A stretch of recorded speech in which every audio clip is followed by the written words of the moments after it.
ഹരേ കൃഷ്ണ. സർവം ശ്രീ രാധാകൃഷ്ണാർപ്പണമസ്തു. ജയ് ശ്രീറാം.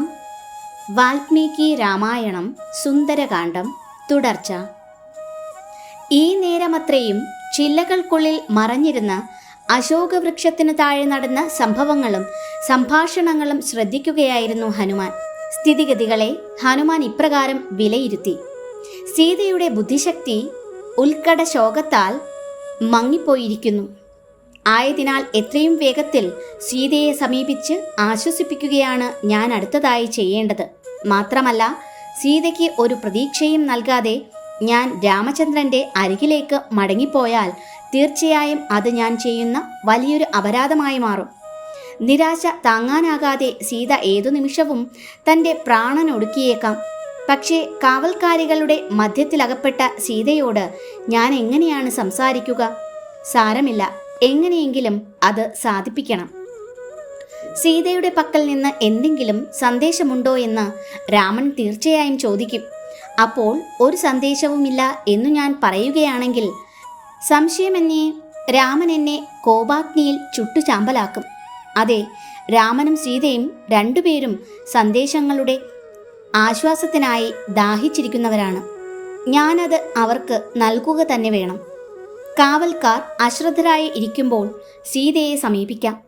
ഞാൻ സംസ്കൃതത്തിൽ ഭാഷിക്കുകയാണെങ്കിൽ തീർച്ചയായും സീത എന്നെ വിശ്വസിക്കും. വേണ്ട, ഞാനൊരു ബ്രാഹ്മണനെപ്പോലെ സംസാരിച്ചാൽ ഭിക്ഷാംദേഹിയായി വേഷം മാറി വന്ന രാവണനാണ് ഞാനെന്ന് മാത്രമേ സീത ധരിക്കുകയുള്ളൂ. അയോധ്യയിലെ പ്രാദേശിക ഭാഷ സംസാരിച്ചാലൊരു പക്ഷേ സീത വിശ്വസിക്കുമായിരിക്കും. ഇല്ല, അത് ശരിയാവില്ല. മനുഷ്യനെ പോലെ സംസാരിക്കുന്ന ഒരു വാനരനെ കണ്ടാൽ തീർച്ചയായും സീത ഞാൻ രാവണനാണെന്ന് തന്നെ വിശ്വസിക്കും. കാരണം രാക്ഷസ രാജാവായ രാവണന് സ്വന്തം ഇഷ്ടപ്രകാരം ഏതു രൂപവും ധരിക്കുവാനുള്ള മാന്ത്രിക ശക്തി വശമാണല്ലോ. ആയതിനാൽ അങ്ങേയറ്റം സൂക്ഷ്മതയോടെ വേണം പ്രവർത്തിക്കുവാൻ. സീത ഭയന്നു നിലവിളിച്ചാൽ കാവൽക്കാർ അത് കേൾക്കുവാനിടയാകും. അവർ രാവണന്റെ ഭടന്മാരെ വിളിച്ചു വരുത്തുകയും ചെയ്യും. അങ്ങനെ സംഭവിച്ചാൽ എന്നെ അവർ കീഴ്പ്പെടുത്തിയേക്കും. അതല്ല, എല്ലാ രാക്ഷസന്മാരെയും തോൽപ്പിക്കുവാൻ എനിക്ക് കഴിഞ്ഞാൽ തന്നെയും പിന്നീട് കടൽ ചാടി സ്വദേശത്തേക്ക് എത്തുവാനുള്ള ശക്തിയും ശേഷിയും എനിക്കുണ്ടാകണമെന്നില്ല. അതിനാൽ സീതയെ സമീപിക്കുന്നതിനെക്കുറിച്ച് ഞാൻ ഒട്ടേറെ മുൻകരുതലുകൾ എടുക്കേണ്ടിയിരിക്കുന്നു. കാരണം യാതൊരു പഴുതുകളും ബാക്കി വയ്ക്കാതെ തയ്യാറാക്കിയ പദ്ധതികൾ കൂടിയും ചിന്താശക്തിയില്ലാത്ത ഒരു ദൂതന് നിശേഷം നശിപ്പിക്കുവാനാകും. ഇപ്രകാരം തൻ്റെ മുന്നിലുള്ള പ്രതിസന്ധിയെക്കുറിച്ച് ഗാഢവിചാരം ചെയ്ത ശേഷം ഹനുമാൻ ഒരു നിഗമനത്തിലെത്തി. ആദ്യം ഞാൻ രാമനെ സ്തുതിച്ച് ഗീതങ്ങൾ ആലപിക്കും. അങ്ങനെ സീതയുടെ വിശ്വാസം നേടിയെടുത്ത ശേഷം രാമൻ്റെ സന്ദേശം ഞാൻ ദേവിക്ക് കൈമാറും. ഇലകൾക്കുള്ളിൽ മറഞ്ഞിരുന്ന ഹനുമാൻ സീതാദേവിക്ക് മാത്രം ശ്രവിക്കുവാൻ പാകത്തിൽ ഇപ്രകാരം ആലപിച്ചു. ഇക്ഷ്വാകുവംശത്തിലുദിച്ച ദശരഥനെന്ന രാജൻ, ധർമ്മിഷ്ഠൻ രണധീരൻ, കീർത്തിയോടയോധ്യ വാഴ്കവേ. നാൽവർ പിറന്നതിൽ രാമനെ തന്നെഞ്ചോടു ചേർത്തു, അജയന ചിന്തയനമരൻ രാമൻ വിഷ്ണുവിൻ അവതാരം. കൈകേയി തൻ വരം ഉണ്മയാക്കുവാൻ താതനെ തുണ ചെയ്ത് പോകീവനം രാമൻ താൻ സീതാലക്ഷ്മണ സമേതനായി. ഋഷിമാർ തൻ വൈരികളാം നിശാചരരെ വധിക്കുന്നേരം സീതയെ കട്ടു രാവണൻ മാരീചമാനിൻ മായയാൽ. സീതയെ തേടിയുഴന്ന രാമൻ സഖ്യം ചെയ്താൻ സുഗ്രീവനുമായി. ദക്ഷിണ പ്രാന്തേ അയച്ചാൻ എന്നെ ഹനുമാനെ തേടുവാൻ സീതയെ. പർവ്വതങ്ങൾ പലതും താണ്ടി പയോനിധി ചാടിക്കടന്നു ഞാൻ. ഇന്നിതാ വിജയിച്ചേൻ കണ്ടു ഞാനെൻ ദേവിയെ സീതയെ. തൻ പ്രിയതമയെ രക്ഷിപ്പതിനെത്തുമല്ലോ രാമൻ വിരവിൽ. ഇപ്പോഴെനിക്കേകുക ദൂത് ദേവി ത്വൽപ്രിയന്റെ പ്രാണരക്ഷയ്ക്കായി. ഈ ഗാനം ശ്രവിച്ച സീത അദ്ഭുതാതീതയായി മേൽപോട്ട് നോക്കിയപ്പോൾ ഹനുമാനെയാണ് കണ്ടത്. ഈ കാഴ്ച അവളെ അത്യധികം ഭയപ്പെടുത്തി. കണ്ണുനീരൊഴുക്കിക്കൊണ്ട് അവൾ ചിന്തിച്ചു, സ്വപ്നത്തിൽ വാനരനെ കാണുന്നത് വിനാശകരമാണല്ലോ. ഭയവും കൊടും യാതനകളും ഏറ്റുവാങ്ങി തളർന്ന സീത ബോധരഹിതയായി നിലംപതിച്ചു. അല്പനേരം കഴിഞ്ഞ് ബോധം തെളിഞ്ഞപ്പോൾ സീത ചിന്തിച്ചു, ദുസ്വപ്നത്തിൽ ഒരു വാനരനെ കണ്ടതിനാൽ രാമലക്ഷ്മണന്മാരുടെ ആരോഗ്യക്ഷേമത്തിനായി ഞാൻ പ്രാർത്ഥിക്കേണ്ടുന്നതാണ്. എങ്കിലും ഞാൻ എങ്ങനെ സ്വപ്നം കണ്ടുവെന്ന് മനസ്സിലാകുന്നില്ല. കാരണം രാമനെ വേർപെട്ട സന്താപത്താൽ ഞാനൊരു വിനാഴിക കൂടിയും ഉറങ്ങിയിരുന്നില്ലല്ലോ. ആ സ്ഥിതിക്ക് അതൊരു മനോവിഭ്രാന്തി മാത്രമായിരിക്കാം. എവിടെ നോക്കിയാലും രാമന്റെ മുഖം മാത്രം കാണുന്ന, ഏതു നാദവും രാമന്റെ നാദമായി കേൾക്കുന്ന, രാമനെക്കുറിച്ച് മാത്രം ഓർത്തുകൊണ്ടിരിക്കുന്ന എൻ്റെ മുന്നിൽ എങ്ങനെയാണ് ഒരു മർക്കടം പ്രത്യക്ഷപ്പെടുക? എന്നിരിക്കലും അത് കേവലം ഒരു വിഭ്രാന്തി മാത്രമായിരുന്നു എന്ന് വിശ്വസിക്കുക തികച്ചും ദുഷ്കരമത്രേ. കാരണം അവൻ അത്രത്തോളം ജീവസുറ്റവനായിരുന്നു.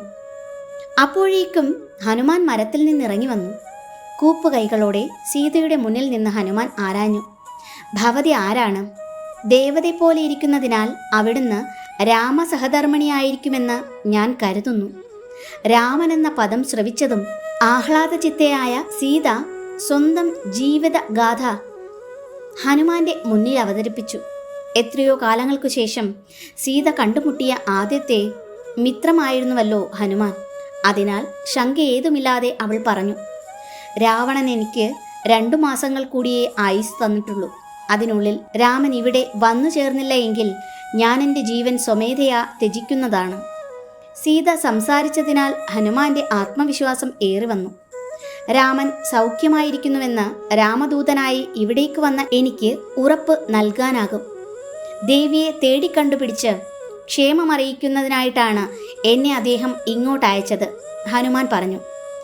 ആഹ്ലാദഭരിതയായ സീത വായുപുത്രനുമായി സോല്ലാസം സംഭാഷണം നടത്തിക്കൊണ്ടിരുന്നു.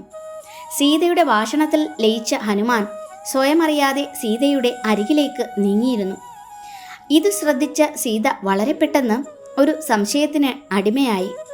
ഈ വാനരനായി വന്നിരിക്കുന്നത് മായാവിയായ രാവണൻ തന്നെയാണോ? നിമിഷങ്ങൾക്കകം സീത പൊട്ടിത്തെറിച്ചു.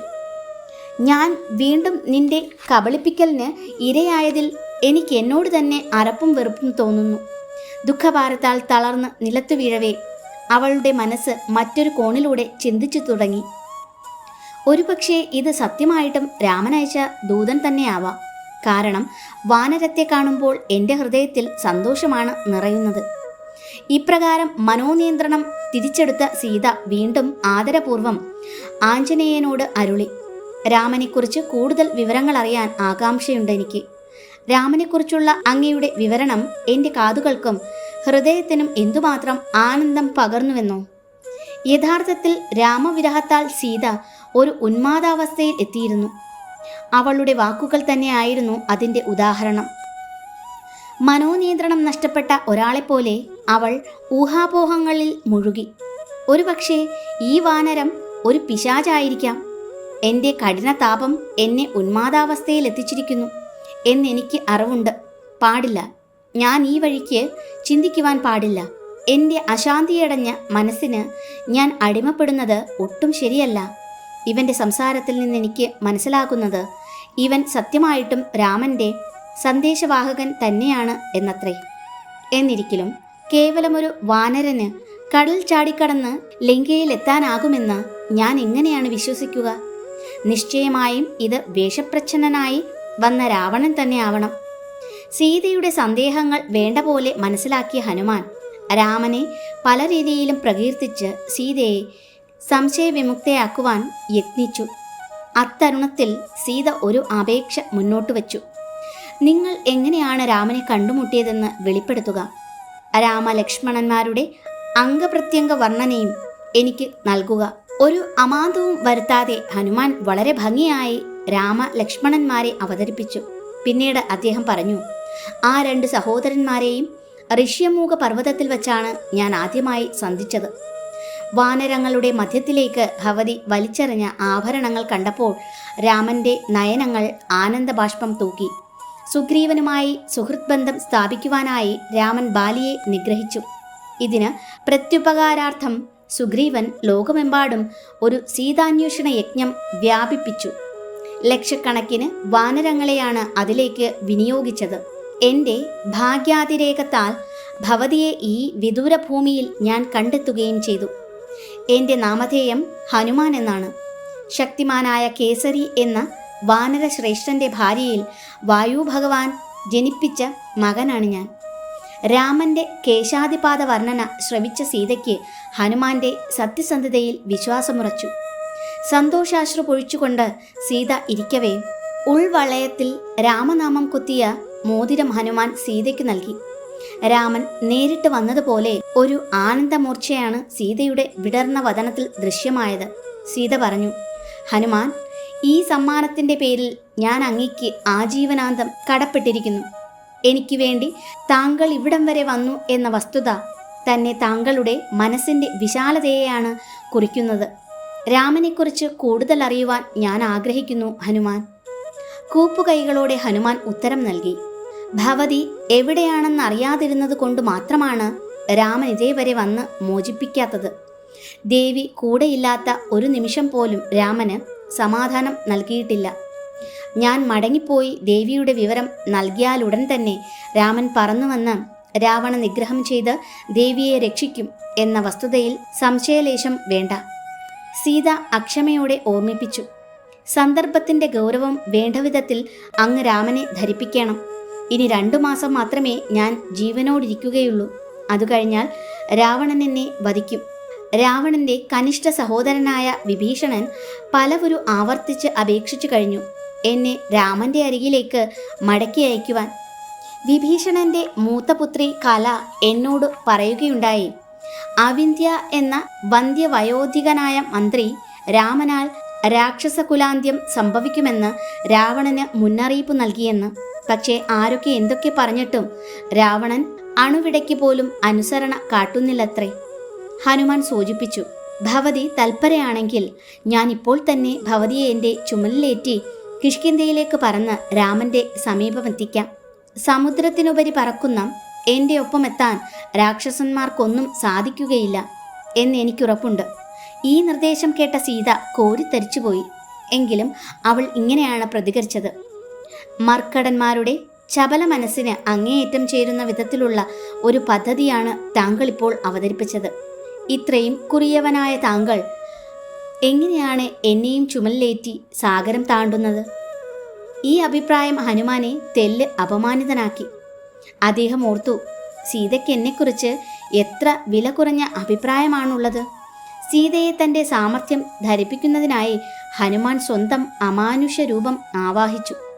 എന്നിട്ട് അല്പം അഹംഭാവത്തോടെ തന്നെ പറഞ്ഞു, എനിക്ക് വേണമെങ്കിൽ ഈ ലങ്കയെയും രാവണനെയും ഒന്നോടെ ഇളക്കിയെടുത്ത് രാമന്റെ മുന്നിൽ കൊണ്ടുപോയി നിർത്താനാകും. ഇനിയെങ്കിലും ദേവി സംശയങ്ങൾ ഉപേക്ഷിച്ചാലും. സീത സമ്മതിച്ചു. എന്നെയും എടുത്ത് സാഗരം താണ്ടുവാനുള്ള ശക്തി അങ്ങേക്കുണ്ടെന്ന് മനസ്സിലായി. എന്നിരിക്കലും അതൊരു നല്ല ആശയമാണെന്ന് എനിക്ക് തോന്നുന്നില്ല. താങ്കളുടെ ചുമലിലിരിക്കവേ ആകാശത്തിലൂടെ താങ്കൾ പറന്നു ചാടവേ ഞാൻ ബോധരഹിതയായി തിമിംഗലങ്ങളും ചീങ്കണ്ണികളും നിറഞ്ഞു കവിഞ്ഞ സമുദ്രജലത്തിൽ പതിക്കുവാനിടയായാലോ? രാക്ഷസന്മാർ സംഘടിച്ച് അങ്ങയെ ആക്രമിച്ചാലോ?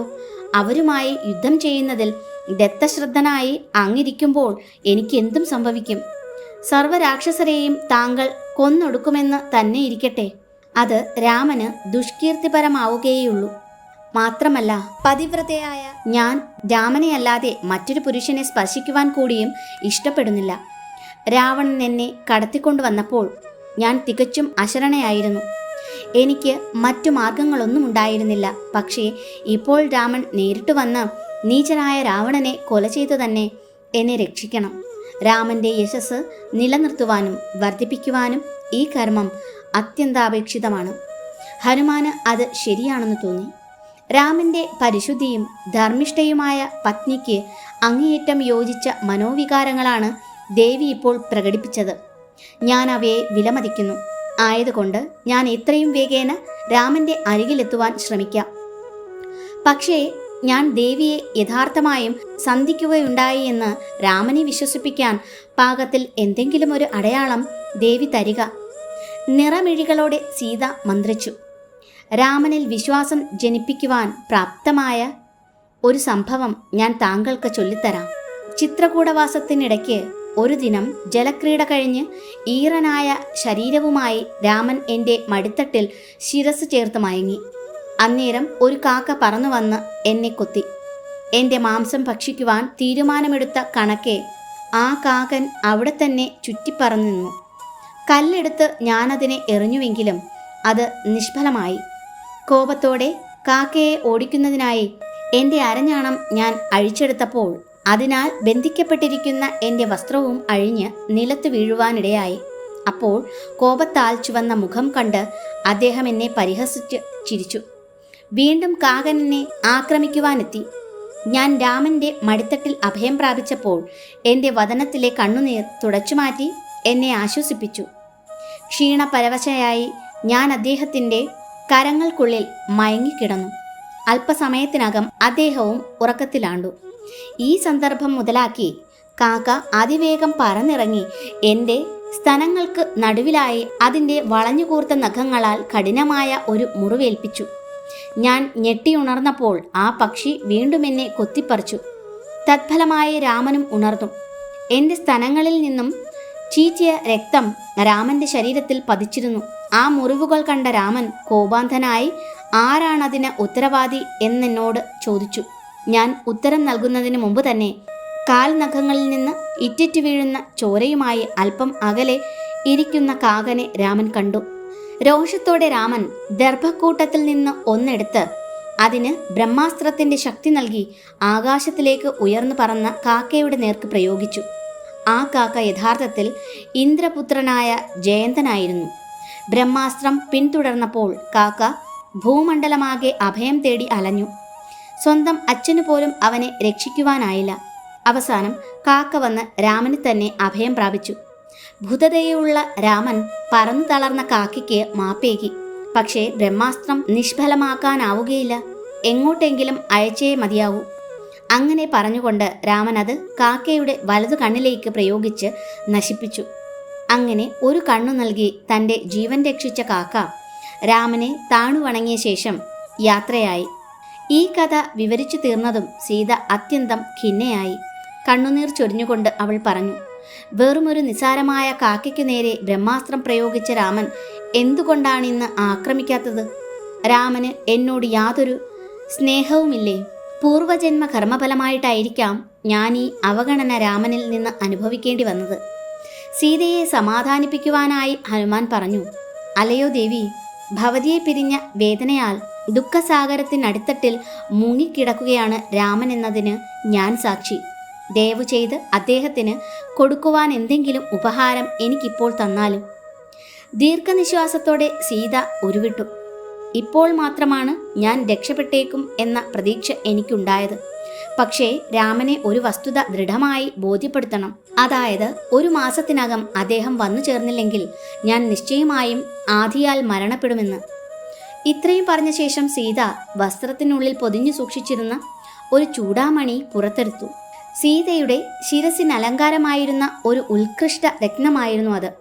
അത് ഹനുമാന് കൈമാറവേ സീത പറഞ്ഞു, ഇത് കാണുമ്പോൾ രാമൻ തീർച്ചയായും 3 പേരെ ഓർക്കും. കാരണം എൻ്റെ അമ്മ ഇതൊരു സ്ത്രീധനമായി എനിക്ക് നൽകുമ്പോൾ അവിടെ രാമൻ്റെയും എൻ്റെയും പിതാക്കന്മാർ സന്നിഹിതരായിരുന്നു. എൻ്റെ ദുരിതങ്ങൾക്ക് വിരാമമുണ്ടാകാനായി എത്രയും പെട്ടെന്ന് ഇവിടെ വന്നു ചേരുവാൻ രാമലക്ഷ്മണന്മാരെ പ്രേരിപ്പിക്കുക ഹനുമാൻ. സീതയെ വലം വെച്ച് വിടവാങ്ങാൻ തുനിയവേ ഹനുമാനോട് സീത ഒരിക്കൽ കൂടി കണ്ണീരാൽ ഇടമുറിഞ്ഞ സ്വരത്തിൽ ഇപ്രകാരം പറഞ്ഞു, എന്നെ രക്ഷിക്കുന്നതിൽ അത്യാകാംക്ഷയുളവാക്കുന്ന രീതിയിൽ കാരുണ്യപൂർവ്വം രാമനോട് എന്നെക്കുറിച്ച് സംസാരിക്കുക. ഹനുമാൻ മറുപടിയോതി, വ്യസനം കൈവിടുക ദേവി.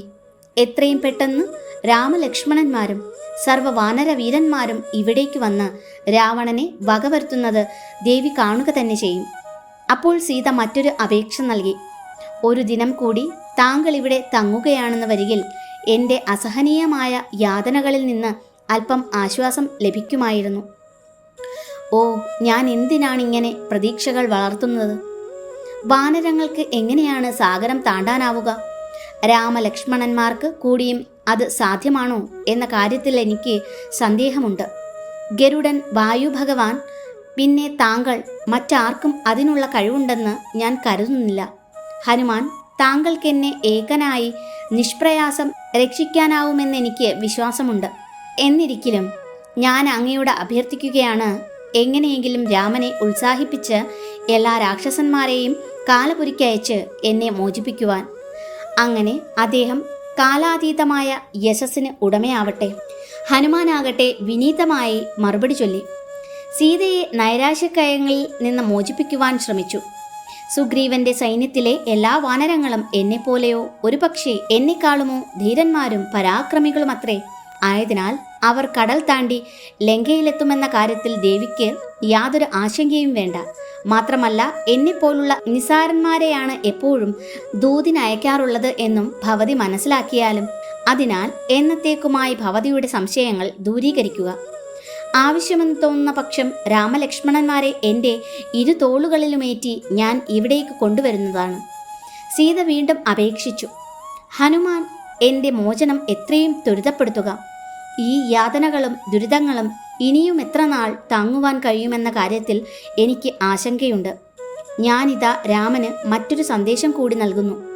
എൻ്റെ കവിൾത്തടങ്ങളിലെ ചെഞ്ചായം മങ്ങിമാഞ്ഞപ്പോൾ ഒരു ചുവന്ന മനയോല കൊണ്ട് ഒരു പൊട്ടു തൊടുവിച്ച കാര്യം ഓർമ്മിപ്പിക്കുക. ഹനുമാൻ വിടവാങ്ങിയപ്പോൾ വീണ്ടും വീണ്ടും സീത കേണപേക്ഷിച്ച് രക്ഷാശ്രമം ത്വരിതപ്പെടുത്തുവാൻ ഓർമ്മിപ്പിച്ചു. അന്നേരം ഹനുമാൻ ഇപ്രകാരം വിചിന്തനം ചെയ്തു. രാക്ഷസന്മാരുടെ യഥാർത്ഥ ശക്തി അളക്കാതെ മടങ്ങിപ്പോയാൽ എൻ്റെ യജ്ഞം പൂർണ്ണമായി എന്നു കരുതാനാവില്ല. രാവണന്റെ പ്രിയ ഉപവനമായ ഈ അശോകവനിയെ അയാളുടെ രോഷാഗ്നി ആളിക്കത്തുന്നതിനായി മാത്രം ഞാൻ നശിപ്പിക്കും. അപ്പോൾ രാക്ഷസ രാജാവ് എന്നെ ആക്രമിക്കുവാൻ സൈന്യത്തെ ഇങ്ങോട്ടയക്കും. അന്നേരം പടയാളികളെ മൊത്തം നശിപ്പിച്ചിട്ട് ഞാൻ രാമന്റെ അരികിലേക്ക് മടങ്ങിപ്പോകും. ഇങ്ങനെയൊരു തീരുമാനം കൈക്കൊണ്ട ശേഷം ഹനുമാൻ ചില മരങ്ങളെ തള്ളിയിട്ടും മറ്റു ചിലതിനെ പിഴുതെറിഞ്ഞും അവിടമാകെ നാശം വിതച്ചു. കുന്നുകളെ അടിച്ചു തകർത്തും പൊയ്കകളിലെ ജലത്തെ കലക്കിമറിച്ചും മറ്റും ആ പൂങ്കാവനത്തെ താറുമാറാക്കിയ ശേഷം ഹനുമാൻ അതിൻ്റെ കവാടത്തിൽ നിലയുറപ്പിച്ചു. ഭയന്നു നടുങ്ങിയ പക്ഷിമൃഗാദികളുടെ ഒച്ചയും ഹനുമാൻ കാട്ടിയ വികൃതികളുടെ ഒച്ചയും മറ്റും കേട്ട് രാക്ഷസിമാർ നിദ്രയിൽ നിന്ന് ഞെട്ടിയുണർന്നു. കവാടത്തിൽ നിന്ന് ഹനുമാനെ അവർ കണ്ടെത്തിയതും അദ്ദേഹം അമാനുഷികാകൃതിയിൽ വിജൃംഭിച്ച് അവരുടെ ഹൃദയങ്ങളിൽ ഭയം നിറച്ചു. സീതയെ ചുറ്റിവളഞ്ഞ് രാക്ഷസിമാർ ചോദിച്ചു, ആരാണീ സത്വം? നീ എന്തിനെക്കുറിച്ചാണ് അവനോട് സംസാരിച്ചത്? ഹനുമാനെ താൻ അറിയില്ലെന്ന് പറഞ്ഞ സീത. അവൾ പറഞ്ഞു, അവനൊരു നിശാചരനായിരിക്കണം. നിങ്ങളും രാക്ഷസികളായ സ്ഥിതിക്ക് അവനെക്കുറിച്ച് അറിവുണ്ടായിരിക്കേണ്ടത് നിങ്ങൾക്കാണ്, എനിക്കല്ല. അവൻ്റെ ഭയങ്കരവും ഭയാനകവുമായ ശരീരം കണ്ടിട്ട് ഞാനും നിങ്ങളെപ്പോലെ ഭയന്ന് വിറച്ചുകൊണ്ടിരിക്കുകയാണ്. സീതയുടെ കാവലിന് കുറച്ചുപേരെ നിയോഗിച്ചിട്ട് ബാക്കിയുള്ളവർ രാവണനെ വിവരം ധരിപ്പിക്കുവാനായി യാത്രയായി. താണുവണങ്ങി അവർ രാവണനോട് ചൊല്ലി, ഒരു രാക്ഷസ വാനരം വന്ന് സീതയുമായി സംസാരിച്ച ശേഷം അശോകവനത്തെ അപ്പാടെ നശിപ്പിച്ചിരിക്കുന്നു രാജൻ. സീതയിരിക്കുന്ന ആ ചെറിയ ഭാഗം മാത്രമേ അവൻ ബാക്കി വച്ചിട്ടുള്ളൂ. സീതയോട് അവൻ്റെ വിവരം തിരക്കിയപ്പോൾ അവൾക്കവനെ അറിയില്ലെന്ന് പറയുന്നു. വികാരവിക്ഷുബ്ധനായ രാവണൻ ഹനുമാനെ പിടിച്ചു കെട്ടിക്കൊണ്ടുവരുവാനായി 80,000 കിങ്കര രാക്ഷസന്മാരെ നിയോഗിച്ചു. ആയുധങ്ങളും കയ്യിലേന്തി ഇളകി മറിഞ്ഞു വരുന്ന രാക്ഷസന്മാരെ കണ്ടതും ഹനുമാൻ വീണ്ടും ശരീരത്തെ വികസിപ്പിച്ചു. വാൾ കൊണ്ട് നിലത്തടിച്ച് ലങ്ക മുഴുവൻ ആ ശബ്ദത്തിൻ്റെ പ്രതിധ്വനി അലയടിക്കുമാറാക്കി. ഹനുമാൻ അവരെ വെല്ലുവിളിച്ചു, ഞാൻ രാമപ്രഭുവിൻ്റെ ദാസനാകുന്നു.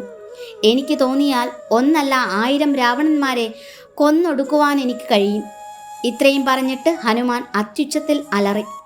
കിങ്കരന്മാർ ഒന്ന് പതറിയെങ്കിലും എല്ലാ വശങ്ങളിൽ നിന്നും ഒരേ സമയം ഹനുമാനെ അവർ ആക്രമിച്ചു.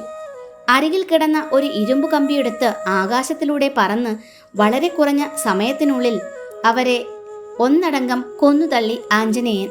ജീവൻ കൊണ്ട് രക്ഷപ്പെട്ട ഏതാനും കിങ്കരന്മാർ ഈ കൂട്ടക്കൊലയെക്കുറിച്ച് രാവണന് വിവരം നൽകി. ക്രോധത്താൽ ഉരുളുന്ന കണ്ണുകളോടെ പ്രഹസ്തന്റെ ശക്തിമാനായ പുത്രൻ ജംബുമാലിയെ ഹനുമാനെ ബന്ധിച്ചു വരുവാനായിക്കൊണ്ട് പറഞ്ഞയച്ചു. തത്സമയം ലങ്കയുടെ കാവൽ ദേവതയ്ക്കായി അശോകവനിയിൽ തീർത്തിരുന്ന മഹത്തും ബൃഹത്തുമായ ദേവാലയം തച്ചുടയ്ക്കുന്നതിൽ വ്യാപൃതനായിരുന്നു ഹനുമാൻ. വളരെ ഉയരമുള്ള ആ മാളികയിൽ ചാടിക്കയറി തൻ്റെ നഖങ്ങളാൽ മാളികയുടെ ഓരോ ഭാഗവും ഛിന്ന ഭിന്നമാക്കി. അവശിഷ്ടങ്ങൾ തകർന്ന് നിലത്ത് പതിക്കുന്ന ഘോരശബ്ദം ലങ്ക മുഴുവനും പ്രതിധ്വനിച്ചു. ഹനുമാൻ അത്യുച്ചത്തിൽ ആക്രോശിച്ചു, രാമലക്ഷ്മണന്മാർ വിജയിക്കട്ടെ! ഹനുമാൻ എന്നു പേരായ ഞാൻ രാക്ഷസന്മാരുടെ കൺമുന്നിൽ വെച്ച് തന്നെ ഈ ലങ്ക മുഴുവനും നശിപ്പിക്കും. ഹനുമാന്റെ ശബ്ദം കാവൽക്കാരുടെ ഹൃദയങ്ങളിൽ കൊടും ഭീതി നിറച്ചുവെങ്കിലും 100 പേരും കൂടി ആയുധങ്ങളുമേന്തി ഹനുമാനെ വളഞ്ഞു. കോപാധിക്യത്താൽ വായുപുത്രൻ മാളികയുടെ ഒരു സ്തൂപം പറിച്ചെടുത്ത് അതിശീഘ്രം വട്ടം ചുഴറ്റുവാൻ തുടങ്ങി. മറ്റു സ്തൂപങ്ങളിൽ തട്ടുമ്പോഴൊക്കെയും അഗ്നിപ്രസരമുണ്ടാവുകയും തദ്വാര ആ മാളിക നിശേഷം കത്തിച്ചാമ്പലാവുകയും ചെയ്തു. കത്തിജ്വലിക്കുന്ന ആ സ്തൂപത്തിൽ ആക്രമിച്ച് കാവൽക്കാരെ ഒന്നടങ്കം മൃത്യുവിന് ഇരയാക്കിയ ശേഷം ഹനുമാൻ വീണ്ടും ഘോഷിച്ചു, രാമനും ലക്ഷ്മണനും സർവ്വവാനര ശ്രേഷ്ഠന്മാർക്കും വിജയമുണ്ടാവട്ടെ! ഇത്തരുണത്തിൽ കഴുതകളാൽ വലിക്കപ്പെട്ട രഥത്തിലേറി ജംബുമാലി രംഗത്തെത്തി. അവന്റെ വില്ലിന്റെ വലിയ ഞാണൊലിയാൽ ആകാശം പ്രകമ്പനം കൊണ്ടു. ഒട്ടും സമയനഷ്ടം വരുത്താതെ ജംബുമാലി ഒരു ശരം കൊണ്ട് ഹനുമാന്റെ വായിലും 10 ശരങ്ങൾ കൊണ്ട് കൈകളിലും മുറിവേൽപ്പിച്ചു. രക്തം വാർന്നൊഴുകുന്ന വദനവുമായി ഹനുമാൻ ക്രുദ്ധനായി ഒരു വലിയ പാറ പിഴുതെടുത്ത് ഉഗ്രശക്തിയോടെ ജംബുമാലിയുടെ നേർക്ക് ചുഴറ്റിയെറിഞ്ഞപ്പോൾ രാക്ഷസൻ ആ പാറയെ 10 ബാണങ്ങളാൽ ഛിന്ന ഭിന്നമാക്കി. അതുകണ്ട് വായുപുത്രൻ ഒരു വലിയ മരം പിഴുതെടുത്ത് എറിയുവാൻ ഒരുങ്ങിയപ്പോൾ എറിയുന്നതിന് മുമ്പ് തന്നെ ജംബുമാലി വൃക്ഷത്തെ വെറും 4 ശരങ്ങളാൽ ഖണ്ഡങ്ങളാക്കി തീർത്തു. അനന്തരം രാക്ഷസൻ ഹനുമാന്റെ കരങ്ങളെ 5 ശരങ്ങളാലും വക്ഷസിനെ 10 ബാണങ്ങളാലും ഭേദിച്ചു. ഒരു കുലുക്കവും കൂടാതെ ഹനുമാൻ തൻ്റെ ഇരുമ്പുദണ്ഡ് എടുത്തു. അതിശക്തിയായി പലവട്ടം ചുഴറ്റിയ ശേഷം അതിവേഗത്തിൽ അതിനെ ജംബുമാലിയുടെ നേർക്കെറിഞ്ഞു. ഏറിന്റെ ശക്തിയാൽ ജംബുമാലിയുടെ തല, കൈകാലുകൾ എന്നിവയോടൊപ്പം രഥവും കഴുതകളും കൂടി ഒന്നിനൊന്ന് തിരിച്ചറിയാനാവാത്തവണ്ണം ചതഞ്ഞരഞ്ഞുപോയി. ഇതറിഞ്ഞ രാവണന്റെ കണ്ണുകൾ കോപത്താൽ ചുവക്കുകയും ഉരുണ്ടുവരികയും ചെയ്തു. അനന്തരം തൻ്റെ മുഖ്യമന്ത്രിയുടെ 7 പുത്രന്മാരെ ഒരു ബൃഹത് സൈന്യത്തോടൊപ്പം ഹനുമാനെ ബന്ധിക്കുവാൻ ആജ്ഞാപിച്ചയച്ചു. അശോകവനിയിലേക്കണഞ്ഞ രാക്ഷസന്മാർ കണ്ടത് ഗോപുര കവാടത്തിൽ നിലയുറപ്പിച്ച ഹനുമാനെയാണ്. ശരമാരിയാലൊരു നിമിഷം ഹനുമാനെ കൺമുന്നിൽ കാണാതായി. എങ്കിലും ഈ ബാണങ്ങൾ തന്നെ സ്പർശിക്കുന്നതിനു മുമ്പേ ഹനുമാൻ വാനത്തിലേക്ക് ഉയർന്നു ചാടിയിരുന്നു. അതിഭീകരമായി അലറിക്കൊണ്ട് ഹനുമാൻ മുന്നോട്ടാഞ്ഞു. നിമിഷങ്ങൾക്കകം അദ്ദേഹത്തിന്റെ കൈകൾ, കാലുകൾ, നഖങ്ങൾ എന്നിവയാൽ അനവധി രാക്ഷസന്മാർ നിലംപരിശായി തീർന്നു. പലരും കീറിയെറിയപ്പെട്ടു. വക്ഷസ്, തുടകൾ എന്നിവയുടെ ഭാരം താങ്ങാനാവാതെ അനേകം രാക്ഷസന്മാർ ചതഞ്ഞുപോയി. മറ്റനേകം രാക്ഷസന്മാർ ഹനുമാന്റെ അലർച്ച കേട്ടു തന്നെ നിലത്തു വീണുപോയി.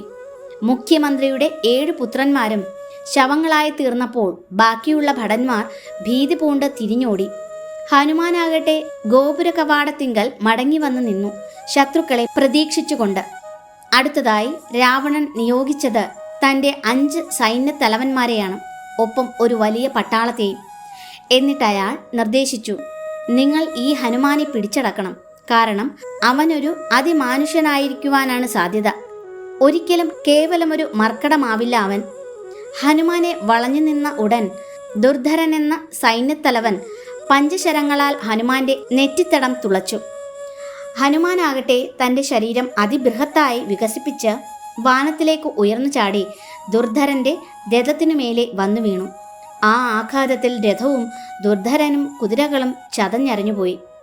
തങ്ങളുടെ സഖാവ് മരണപ്പെട്ടത് കണ്ട് കലിയിളകിയ മറ്റ് 2 തലവന്മാർ വിരൂപാക്ഷനും യുപാക്ഷനും ആകാശത്തിലേക്ക് ഉയർന്നു പൊങ്ങി ഹനുമാന്റെ നെഞ്ചിൽ ഗദകളാൽ താടനമേൽപ്പിച്ചു. ധൈര്യസമേതം ഹനുമാൻ ഭൂമിയിലേക്ക് താഴ്ന്നിറങ്ങി ഒരു വലിയ പൈൻ മരത്തെ പിഴുതെടുത്ത് ആഞ്ഞടിച്ച് അവരെ 2 പേരെയും വധിച്ചു. ബാക്കിയായ 2 സൈന്യത്തലവന്മാർ പ്രകസനും ഭാസകർണനും ശൂലം, പട്ടിശം ഇത്യാദി മൂർച്ചയേറിയ ആയുധങ്ങളുമായി ഹനുമാനെ എതിരിട്ടു. അനുസൃതം രക്തം വാർന്നൊഴുകുന്ന ശരീരത്തോടു കൂടിയാണെങ്കിലും ഹനുമാൻ സമീപത്തുണ്ടായിരുന്ന ഒരു പർവ്വത ശിഖരത്തെ വൃക്ഷമൃഗാദികൾ സഹിതം പറിച്ചെടുത്ത് ആ 2 രാക്ഷസന്മാരെയും ഇടിച്ച് കുഴമ്പു പരുവമാക്കി. 5 സൈന്യാധിപന്മാരെയും തുടച്ചു മാറ്റിക്കഴിഞ്ഞതിനാൽ ഹനുമാന് സൈന്യത്തെ നശിപ്പിക്കുക എന്നത് കഠിന യജ്ഞമായി തോന്നിയില്ല. ചത്ത കുതിരകളെ എടുത്തെറിഞ്ഞ് ജീവനുള്ള കുതിരകളെയും ആനകളെ തമ്മിൽ ഞെരുക്കിയും ഹനുമാൻ കാലപുരിക്കയച്ചു. അതേപോലെ ചത്ത ഭടന്മാരെ എടുത്തടിച്ച് ജീവനുള്ള ഭടന്മാരെ കൊന്നു. നശിപ്പിക്കപ്പെട്ട രഥങ്ങളുടെ അവശിഷ്ടങ്ങളെടുത്ത് നല്ല രഥങ്ങളെയും തകർത്തു. ഇപ്രകാരം ഭൂതലമാകെ അംഗഭംഗം സംഭവിച്ച ശരീരങ്ങളാൽ നിറച്ച ശേഷം ഹനുമാൻ വീണ്ടും ഗോപുര കവാടത്തിലെത്തി ശത്രുക്കളെ കാത്തുനിന്നു. ഈ അറും കൊലയെക്കുറിച്ച് കേട്ടപ്പോൾ രാവണൻ തന്റെ സമീപത്തിരുന്ന അക്ഷകുമാരനെ കടാക്ഷിച്ചു. യുദ്ധോത്സുകനായിരുന്ന ആ വീരപുത്രൻ പിതാവിന്റെ നോട്ടം കണ്ട ഉടൻ തന്നെ തന്റെ ഇരിപ്പിടത്തിൽ നിന്ന് എഴുന്നേറ്റ് നിവർന്നു നിന്നു. 8 അശ്വങ്ങളാൽ വലിക്കപ്പെട്ട ആ രഥത്തിൽ ആകാശമാർഗേണ സഞ്ചരിച്ച് അശോകവനിയിലെത്തി. അക്ഷകുമാരൻ അല്പദൂരത്തു നിന്ന് തന്നെ അയാൾ ഹനുമാനു നേരെ ശരങ്ങളയച്ച് തുടങ്ങി. അടുത്തെത്തിയ ശേഷം അവർ തമ്മിൽ ഒരു ഘോരയുദ്ധം ആരംഭിച്ചു. അക്ഷകുമാരൻ വളരെ ശക്തിമാനായിരുന്നു. ഈ യുദ്ധത്തിന് സാക്ഷ്യം വഹിച്ച ഭൂമി പ്രകമ്പനം കൊണ്ടു. സൂര്യപ്രഭ മങ്ങി, വായു നിശ്ചലമായി. അക്ഷകുമാരൻ ഹനുമാന്റെ ശിരസിനെ 3 ശരങ്ങളാൽ കുത്തി മുറിവേൽപ്പിച്ചു. അപ്പോൾ ഹനുമാൻ തന്റെ ശരീരത്തെ വികസിപ്പിച്ചു തുടങ്ങി. സ്വന്തം ശക്തിയെക്കുറിച്ച് അമിതമായ ആത്മവിശ്വാസം പുലർത്തിയിരുന്ന അക്ഷൻ തികച്ചും ബാലിശമായി ഭയരഹിതനായി ഹനുമാന്റെ അരികിൽ വന്നു നിന്നു. പുല്ലുകളാൽ മറഞ്ഞുകിടന്ന കിണറിനെ സമീപിക്കുന്ന ആനയെ പോലെ. അക്ഷബാണങ്ങളേറ്റ ഹനുമാൻ ഭയങ്കരമായ ഒരു ആകൃതി സ്വീകരിച്ചു. അനന്തരം ആകാശത്തിലേക്ക് കുതിച്ചുയർന്നു. ശരമാരിയുതിർത്തുകൊണ്ട് അക്ഷൻ ഹനുമാനെ പിന്തുടർന്നു. ബാണങ്ങളിൽ നിന്ന് തെന്നിമാറിക്കൊണ്ട് ഹനുമാൻ ഉന്നതങ്ങളിലേക്ക് പറന്നു പൊങ്ങി.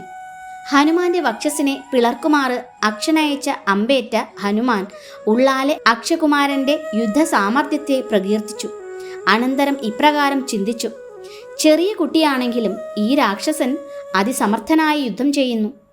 ഈ വീരപരാക്രമിയെ വധിക്കുവാൻ എനിക്ക് താല്പര്യമില്ല. എങ്കിലും നിമിഷം തോറും വർദ്ധിച്ചു വരുന്ന പരാക്രമം കാണുമ്പോൾ ഒരു പക്ഷേ ഇവൻ എന്നെ പരാജിതനാക്കിയേക്കും എന്നെനിക്ക് തോന്നുന്നു. ആയതിനാൽ എത്രയും പെട്ടെന്ന് ഇവനെ കൊല്ലുന്നതാണ് ഉത്തമം. മാത്രമല്ല, പടർന്നു കയറുന്ന അഗ്നിയെ എത്രയും വേഗത്തിൽ കെടുത്തുന്നതാണല്ലോ ബുദ്ധി. തൻ്റെ വേഗത വർദ്ധിപ്പിച്ചുകൊണ്ട് തന്നെ ഹനുമാൻ അക്ഷകുമാരൻ്റെ കുതിരകളെ ഒറ്റ പ്രഹരത്താൽ വധിച്ചു. തകർന്ന രഥം നിലം പതിച്ചു. വാളും വില്ലും കൈയിലേന്തി തകർന്ന രഥത്തിൽ നിന്ന് പുറത്തേക്കു ചാടിയ അക്ഷകുമാരൻ ആകാശത്തിലേക്ക് ഉയർന്നു പറന്നു. യോഗശക്തിയാൽ തൻ്റെ ഭൗതിക ശരീരം ഉപേക്ഷിച്ചിട്ട് സ്വർഗാരോഹണം ചെയ്യുന്ന ഒരു ഋഷിയെ ഓർമ്മിപ്പിക്കുന്ന കാഴ്ചയായിരുന്നു അത്. അതിസാമർഥ്യത്തോടെ ഹനുമാൻ അക്ഷകുമാരൻ്റെ 2 കാലുകളിലും ദൃഢമായി പിടിയുറപ്പിച്ചു. എന്നിട്ട് പല പ്രാവശ്യം ചുഴറ്റിയ ആ ശരീരം അതിശക്തമായി നിലത്തടിച്ചു. കൈകാലുകൾ ഒടിഞ്ഞ് നെഞ്ചു തകർന്ന് രക്തം ഛർദ്ദിച്ച് രാവണസുതൻ അന്ത്യശ്വാസം വലിച്ചു. ഹരേ കൃഷ്ണ. സർവം ശ്രീ രാധാകൃഷ്ണ അർപ്പണമസ്തു.